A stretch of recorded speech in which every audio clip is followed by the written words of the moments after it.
Alternate address का क्या मतलब होता है, या आज की इस वीडियो में सीख लेते हैं। ऑल्टरनेट एड्रेस का अर्थ होता है वैकल्पिक पता, यानी कि जो सेकेंडरी एड्रेस होता है उसे ऑल्टरनेट एड्रेस कहते हैं। यानी कि जैसे मान लीजिए कोई व्यक्ति है, उसका घर दिल्ली में भी है और मुंबई में भी है, या फिर मान लीजिए वो दिल्ली में रहता है, उसके पेरेंट्स मुंबई में रहते हैं, तो वो अपना एक एड्रेस जो प्राइमरी एड्रेस है वो दिल्ली वाला दे सकता है और ऑल्टरनेट एड्रेस में अपने पेरेंट्स का एड्रेस दे सकता है जो मुंबई में रहते हैं। यानी कि दो एड्रेस होने से जो है ये बात और ज़्यादा पुख्ता हो जाती है कि कोई भी कम्युनिकेशन अगर उसको भेजा जाए तो वो किसी न किसी एक एड्रेस पर तो पहुंच जाएगा, या एक एड्रेस पर मान लीजिए कोई दिक्कत आती है या वो एड्रेस बदल जाता है तो दूसरे एड्रेस पर उससे कम्युनिकेशन किया जा सके।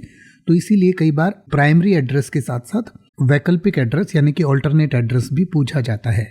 तो ऑल्टरनेट एड्रेस मतलब वो एड्रेस जो आपका दूसरा पता है जिस पर आपको कोई कम्युनिकेशन या कोई चीज़ भेजी जा सकती है। यानी कि an alternate address refers to a secondary address that can be used as a substitute for the primary address, often for communication, shipping और रजिस्ट्रेशन प्रोसेसेस। यानी कि किसी भी कम्युनिकेशन के लिए कोई भी चीज़ आपको भेजने के लिए अगर आपके प्राइमरी पते पर ना भेजा जा सके तो दूसरे पते पर आपको भेजा जा सके, उसी के लिए ऑल्टरनेट एड्रेस आपसे लिया जाता है। तो इसके बारे में अगर आप और डिटेल से पढ़ना चाहते हैं तो आपकी स्क्रीन और वीडियो के डिस्क्रिप्शन में दिया गया है, आप पढ़ सकते हैं और उसको और बेहतर तरीके से समझ सकते हैं।